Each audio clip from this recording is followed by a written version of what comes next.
Photo by Chris Chambers, Getty Images. There was a time when Texas Tech and Arkansas were conference rivals back in the days of the Southwest Conference. The teams have split the all-time series 39-39, with Arkansas owning wins in 6 of the last 7 meetings. The last time the Red Raiders and the Hogs met was in 2016, a 75-68 overtime win in Fayetteville, but in Lubbock, the Red Raiders hold a 23-11 edge. However, this will be the first time since 1991 that Arkansas has come to the South Plains. Overall, Arkansas is 11-7 in head coach Mike Anderson's 8th season. He has taken the Hogs to the NCAA tournament in 3 of the past 4 years, but a third straight trip this year seems unlikely. Though they did score a win over Indiana in the non-conference portion of the schedule, Anderson's team dropped games to Texas, Georgia Tech and Western Kentucky. And in SEC play, they are just 2-4 with wins over Texas A. Like Texas Tech, Arkansas has been scuffling in the past 2 weeks, but that is where the similarities between the two teams stop. In fact, these two teams could not be more different. Arkansas is an offensive-minded team averaging 78.9 PPG, good for 5th best in the SEC.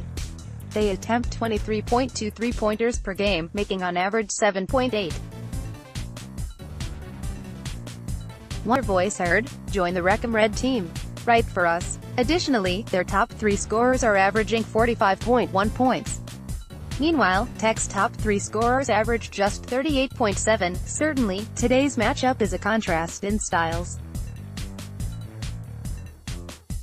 Let's go deeper inside the matchup and look at 3 critical things Texas Tech fans must know about Arkansas, starting with their defensive struggles. Next, they have been atrocious on defense at times. Page 2, photo by Donald Page, Getty Images. If there is one area that has driven Mike Anderson crazy this year, it has been his team's defensive woes. Having developed a reputation for fielding teams that are tough-minded and play with intensity on the defensive end of the court, Anderson is still searching for answers in that regard this year. Thus far, the Hogs have allowed 73.1 points per game, which does not seem too terrible. That ranks 195th in the nation, but would be 9th in the Big 12, ahead of only West Virginia. But at times, they have been gashed. They have allowed 4 teams to surpass the 80-point mark, including 3 teams, LSU, Tennessee and Ole Miss, in the past 2 weeks. Granted, those 3 teams are better offensively than Tech, but this should be an opportunity for Tech to finally score over 70 points, which would be the Red Raiders' first time doing so since December 28. The key for the Red Raiders will be protecting the basketball. Arkansas's full-court press is forcing 16.4 turnovers per game, 22nd in the nation. What's more, they average 8.3 steals per game, 19th in the country. But once teams break the press, they shot 40.8% against the Razorbacks.